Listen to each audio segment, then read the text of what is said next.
Olá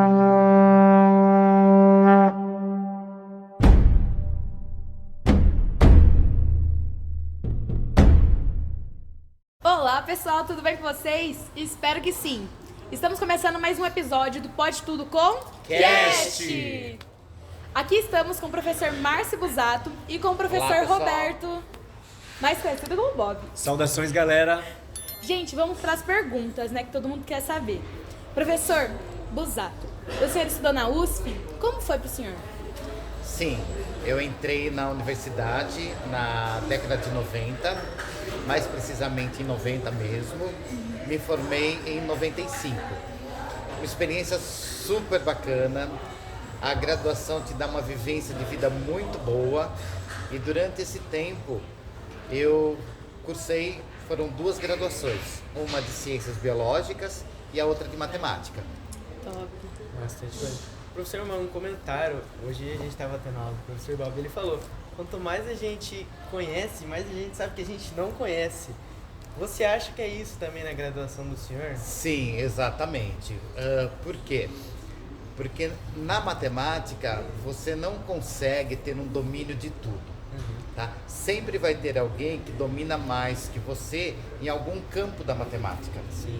Então, por exemplo, se eu falar para você, na graduação eu domino a disciplina de cálculo 1. Não, é mentira. Mas eu domino, por exemplo, a disciplina de geometria analítica, de álgebra linear, isso sim. Então, sempre vai ter alguém que sabe mais que você. E você sempre vai ter algo mais a querer conhecer. Sempre. Quanto mais você estuda, menos você percebe. Expande o Sim. cabeça. E o senhor, professor Bob? Sim. O senhor estudou na faculdade da UMESP? Unesp, Como foi pro senhor? Universidade Metodista de São Paulo, foi em São Bernardo. Na época eu trabalhava no Banco Itaú de manhã, e aí eu fazia faculdade à noite, naquela pauleira mesmo de dividir os horários. Mas foi maravilhoso. Na verdade, foi um equívoco eu fazer letras, porque a princípio eu ia fazer jornalismo, e eu errei o código e acabei colocando o código de letras. Mas porque o código de jornalismo e letras eram muito, muito parecidos, só mudava o último número. E aí eu não consegui me matricular em jornalismo, porque o número de vagas já estava todo preenchido, não tinha como eu entrar. E aí eu fiz um semestre de letras com a ideia de mudar de curso depois, porque a grade de letras e jornalismo é muito, muito parecida. Mas aí eu me apaixonei por letras e depois descobri que com letras eu podia também ser jornalista se eu quisesse.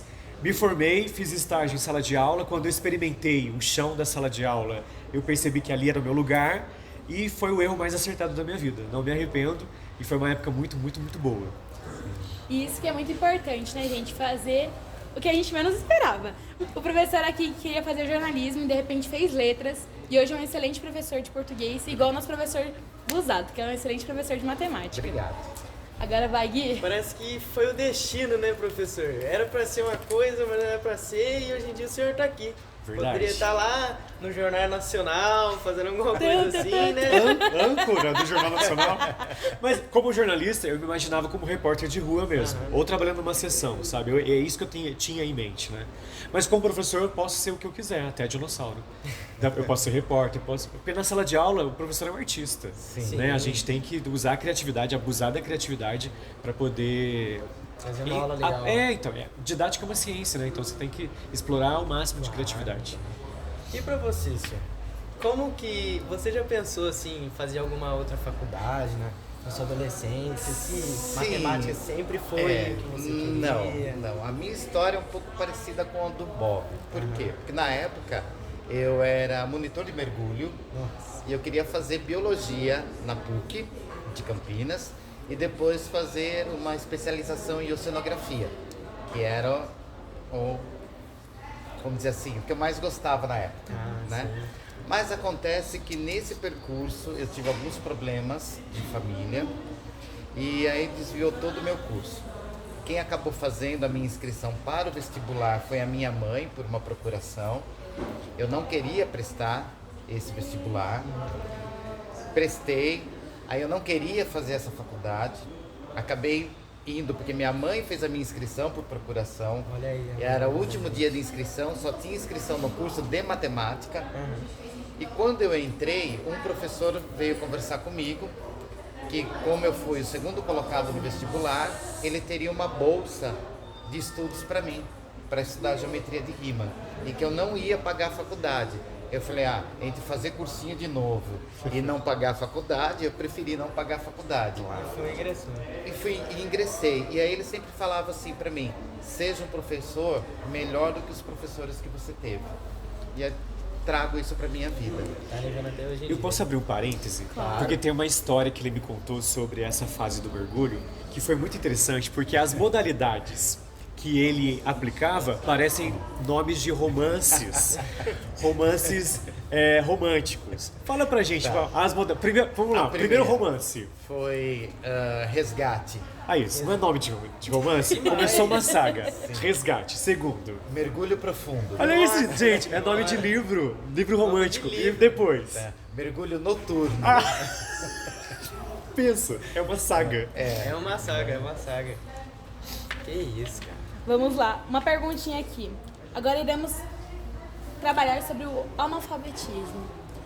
Como que vocês acham que é o analfabetismo aqui no Brasil? O que vocês acham que pode melhorar? Bom, a taxa de analfabetismo já foi muito maior. A gente, levando em consideração a história do Brasil, com certeza foi por bastante tempo um grande flagelo, uma grande ferida, um estigma na sociedade. Atualmente, ainda o número é gritante e é inconcebível. Por conta da falta de acesso à escola. Existem vários pormenores, vários problemas que estão em torno do problema da questão do analfabetismo. Tem a acessibilidade, porque muitas vezes a logística não facilita para o aluno chegar até a escola. Tem a questão também da evasão escolar. Muitos, infelizmente, precisam abandonar os estudos para poder trabalhar e sustentar uma família. Muitos jovens adolescentes acabam sendo emancipados, acabam sendo provedores de suas casas e aí não tendo tempo para estudar e acabam abandonando e largando. Essa é uma realidade brasileira por conta da pobreza, da situação de miserabilidade. Então, ainda é um problema, precisa ser pauta, precisa ser um dos assuntos principais das pautas dos governantes, tanto do governo do estado, da prefeitura, tanto do governo federal. A educação, e agora é um ponto de vista do Bob, tá? Pode ser que eu esteja bastante extremista e num pensamento muito caótico, mas eu eu acredito que a educação no Brasil nunca foi realmente prioridade. Está presente em diversas pautas, tanto que a gente tem um ministério para isso, só que nunca foi realmente a grande prioridade do Brasil. Reflexo disso, o desemprego, a qualidade de trabalho, qualificação profissional baixa, não é? Porque muitas vezes tem um emprego, mas não tem um candidato para ocupar aquela vaga, não é? Professores desmotivados, professores que não são, que não continuam o processo de profissionalização, porque nós não podemos parar de estudar, então não há um incentivo para que os professores continuem fazendo especializações, mestrado, doutorado, e eu acho que é importante para a carreira do educador, então precisa ser prioridade. Por quê? Nos países de primeiro mundo, a gente tem como base e exemplo, né? Sim. Você pega uma Finlândia, você pega uma Alemanha, você pega o próprio Japão. O investimento da educação deles, gente, é um diferencial. É um sonho para o Brasil. E isso vai refletir em todos os setores da sociedade. Na economia, no trabalho, na família. Por quê? Um país ele só consegue se desenvolver. Um país ele consegue sair da estagnação quando você investe em educação. E investir em educação não é só infraestrutura, não é construir escolas, mas trabalhar o humano, a matéria humana, trabalhar o profissional, o professor, o diretor, o coordenador, o inspetor, trabalhar os alunos, sabe? Não apenas promover uma mudança no ensino médio, mas realmente dar os recursos necessários para todos os colégios, principalmente da rede pública, para que os alunos tenham acesso a uma educação de qualidade. Eu acho que ainda estamos muito, muito longe do ideal de educação do Brasil. Sim, professor. Bob falou tudo, mas só complementando, o que eu vejo que ainda uma parcela dos professores da nossa profissão ainda tem o dar aula. Dar aula é diferente de você vir lecionar. Dar aula, qualquer um pode vir e dar aula. Se eu pegar, por exemplo, um livro de química, dar uma estudada no livro, eu venho aqui dar uma aula para vocês. Se o Bob pegar um livro de história, dar uma estudada, ele vem dar aula daquilo para vocês. Agora, o lecionar, a paixão de vir, trazer o pouco conhecimento que a gente tem para vocês, fazer com que vocês se engajem nesse conhecimento e tirar vocês de um patamar e levar ao outro, eu penso que está faltando um pouco nisso na nossa profissão. Aquele professor realmente engajado em querer fazer com que o seu aluno ele consiga se desenvolver e transformar a comunidade de onde mora. Bom, professor, eu também, no meu ponto de vista, eu acho que a forma de lecionar muda muito no que o aluno aprende ou no jeito que ele engaja. Se você tem um professor que dá atenção para você, quando você está ali para tirar alguma dúvida, ele te ensina do jeito certo, te ensina com carinho, te ensina com prazer de dar aula, parece que a sua mente abre e faz você ter a vontade de engajar naquilo. Já entrando nessa questão, eu queria saber como que a educação realizou na sua trajetória, sabe? Como que ela entrou, como que ela está hoje na sua trajetória? Então, saindo da faculdade, né, eu já no último ano, eu já fui fazer uma especialização, porque eu percebi já na graduação que você lecionar o conteúdo pelo conteúdo não estava levando mais a nada. Eu tinha que mostrar para o aluno que aquele conteúdo tinha significado para ele. Aí, a partir daí, eu fiz 2 especializações na área da educação e justamente para trazer hoje o que eu faço com vocês, aplicar os projetos interdisciplinares. Então, vamos colocar aí, de 94 até mais ou menos 2015, foi um laboratório para mim, porque eu ia aplicando os projetos, ia dando errado, aplicando, ia dando certo, e eu consegui, a partir de 2015, realmente começar a desenvolver os projetos interdisciplinares com os alunos que eu lecionava, inclusive na graduação, e aí eles começaram a ver o significado, tá? O porquê que eu estou estudando aquilo, para que serve aquilo e aonde eu posso aplicar aquilo, né? Então, aí eu posso dizer que hoje eu me sinto realizado, tá? Profissionalmente, por quê? Porque eu consigo mostrar para o aluno o que eles estudam, para que eles estudam e aonde eles podem aplicar isso, que é o mais importante. Isso é o que tem que ter em muitas escolas, que às vezes a escola chega, por que eu tô aprendendo isso? Porque você vai usar isso aí um dia. Aí, no quê? Que vai cair na pra prova. Quê? Vai cair na prova. Vai cair na prova. Se vira. É sempre assim. Você tem que passar de ano comigo. E pro senhor, que a educação mudou na sua trajetória, na sua vida, sabe? Eu me tornei o Bob, né? Porque esse apelido ele surgiu quando eu me tornei professor. E até então era o Roberto Luiz, né? E eu acho que o Bob me aproxima muito. O nome, sabe? Sim. Não é o personagem que eu criei. Eu sou quem eu sou, não é? Mas acho que o professor Bob deu um significado para minha vida, deu um propósito, deu um sentido. Eu não imagino mais a minha vida sem ser professor. Vou morrer fazendo isso, porque é o que me sustenta. É claro que eu tenho outros setores na vida que também são importantes, mas o meu trabalho é a minha pedra preciosa. Sou apaixonado pelo que eu faço, de verdade. É um caso de amor que eu tenho com a minha profissão. E eu tenho raízes, porque os meus professores de português, do fundamental, do ensino médio, professores de português, os outros também eram bacanas. Mas como eu sou professor de português, então marcaram minha vida. Professoras maravilhosas e que me apresentaram o universo das palavras, o universo das letras. E como o Busato bem colocou, eu acho que como professor a gente não tem que dar o conteúdo, porque hoje a internet já faz isso e até faz até melhor que o professor, não é? A gente tem que dar sentido para aquilo que a gente está apresentando. O aluno precisa ganhar sentido. Eu acredito muito que o conhecimento, é claro que ele se dá pela razão, mas se você não preparar a emoção antes, se você não tiver prazer naquilo, você não vai assimilar. Eu tenho que estar... Nossa, hoje tem aula do Bob. Eu odeio gramática, mas tem aula do Bob. Então, assim, eu estarei ali disposto na aula do Bob. O Bob me conquistou. E eu acho que o professor precisa fazer, não é? Esse trabalho de conquista, de sedução mesmo. Sim. Não é o professor seduzindo o aluno, mas o aluno sendo seduzido pelo conhecimento. E aí o aluno apaixonado por aquilo, por mais que ele não goste daquilo, depois ele assimila melhor. Ah, isso faz sentido. Crase. Ah, agora eu consigo aplicar. Nossa, Machado de Assis. Até que ele é legal. Então, tudo vai ganhando sentido e aplicabilidade na vida. É a ciência da didática.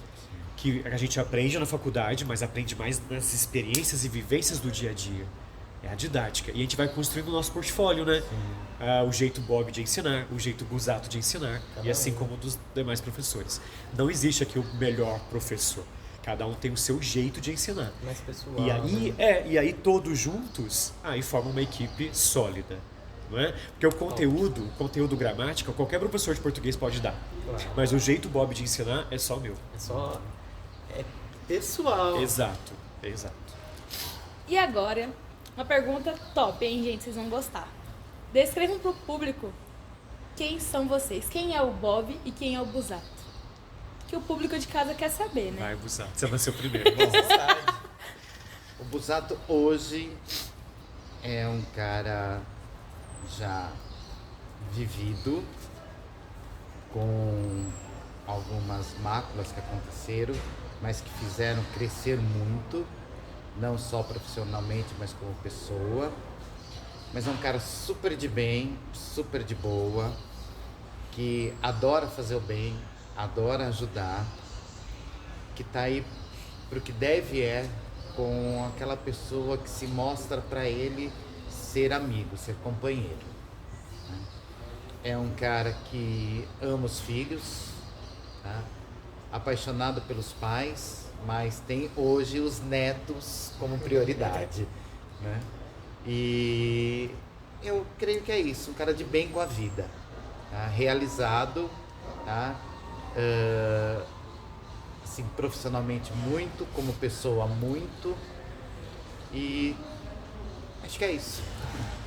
De vez em quando muito abusato. Muito abusato, É um abusato. né? É, De vez em quando dá umas broncas aí meio pesadas, mas a gente boa. O Busato é um ótimo parceiro. A relação com o aluno é diferente. Quem que é o Bob?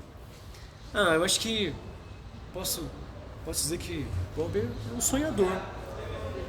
Acho que é isso. O Bob E é um ama dinossauros. O Bob é um sonhador, eu acho. Mas assim, a vida vai fazendo com que você fique mais com o pé no chão, né? Então assim, eu sou um sonhador, obviamente, mas muito consciente do que eu faço, do que eu tenho, do que eu sou, né? Tem uma criança em mim que eu tento mantê-la viva, mesmo que as pessoas de repente me julguem como ridículo, mas eu aprendi com a vida que é mais ridículo aquele que acha que o outro é ridículo, né? A gente não pode ter medo do ridículo, mas imagina professor com medo do ridículo. Não cabe, né? Mas é isso, é um sonhador, alguém que acredita. Eu acredito na educação. Eu acho que se eu não acreditasse, eu não seria professor. Não faz sentido, gente, ser professor no Brasil se você não acreditar nisso. Eu digo Brasil porque é diferente ser professor na Finlândia ou até no Uruguai. É diferente, gente. A valorização é outra. Infelizmente aqui estamos rotulados, estigmatizados como classe inferior, né? Infelizmente. Quem sabe um dia essa cultura mude. Mas eu acredito nos meus alunos, acredito que é possível transformar. Não que a educação vai transformar o mundo. Agora eu vou pedir emprestado uma máxima do Paulo Freire. Não é a educação que muda o mundo. A educação muda pessoas. Quem vai mudar o mundo e transformar o mundo são as pessoas. Então eu acredito muito nisso. Sou um sonhador, acredito no que eu faço e acho que sou felizão, eu sou realizado. Eu tenho muitos amigos que não têm isso que eu tenho, que faz o que gosta e ainda ganha dinheiro, entende? Muitos infelizmente só trabalham e vão arrastando, acorda segunda-feira, sabe? Bate o ponto, mas não é feliz no trabalho. Eu nem considero o que eu faço como trabalho de fato, sabe? Apesar de ter que crachá e ter que passar o ponto. Pra mim é um momento é lúdico, é como se fosse uma brincadeira, sabe? É uma brincadeira, é divertido. Ser professor é divertido, é isso. E é uma honra, gente, ter eles aqui com a gente, porque, nossa, a gente fica emocionado, né? Porque eu tinha muita dificuldade, tanto em matemática quanto em português. E meus professores, eles são excelentes, eles me ajudaram muito, não só a mim, mas a todos os meus amigos. E você vê a evolução de cada um dos alunos. E é uma honra ter vocês aqui com a gente. Sim. A gente ama vocês. Agora, Gui, faz a última pergunta pra poder encerrar, infelizmente. Pra ter a segunda parte, hein, gente? Que medo da última. Que medo da última. Professor Busato. Por que que a matemática é tão difícil? Por quê? Então eu vamos tenho? lá. Eu não sei se é comigo, se é com as outras, mas é Vamos muito pensar no difícil. seguinte: será que ela é difícil? Ou durante todo o seu tempo de estudante até chegar aqui, ela foi te ensinada de uma forma a não te dar sentido? Porque a partir do momento que você vê sentido numa coisa, ela se torna fácil. Tá? Por exemplo, vamos pegar o projeto do foguete no passado. Qual foi o sentido daquele projeto? Foi estudar só matemática? Não. Foi o trabalho em equipe, foi fazer vocês a pesquisarem. Então nós estávamos plantando o terreno para que a gente comece a colher as coisas hoje. Hoje vocês pesquisam com mais facilidade, vocês vão atrás das coisas com mais facilidade, vocês evoluíram mais na matemática. Por quê? Porque vocês acabaram vendo sentido na coisa, vendo sentido no que fazer. O projeto dos sólidos de Platão. Quando nós começamos, vocês não viram sentido nenhum. E hoje, depois de um mês estudando, pesquisando, Começando a expandir. entendeu? Então é isso. Não que ela não seja difícil, tá? Ela é de certa forma difícil, sim, mas você consegue trazer para o aluno uma facilidade de interpretação, uma facilidade para o aluno entender o que é a matemática, se você dá sentido a ela. Tá? Com essa reflexão que a gente vai terminar o nosso Pode Tudo podcast de hoje. Queremos agradecer, né, Fica à amigo? vontade. Queremos agradecer vocês terem acompanhado a gente até aqui o final. Vamos ter sim a segunda parte, porque tem bastante pergunta que vários alunos aqui do Senac fez e sugeriu para nós. E desde já, agradecemos você, professor Busato, Deus abençoe. Agradecemos você também, professor Bob, Deus abençoe. Privilégio. Agradecemos o Gui e a todos os integrantes do nosso grupo do Pode Tudo com Cast. Curta, compartilhe e dê sugestões aí pra gente. Um beijo, tchau, tchau, gente! pessoal. Até mais.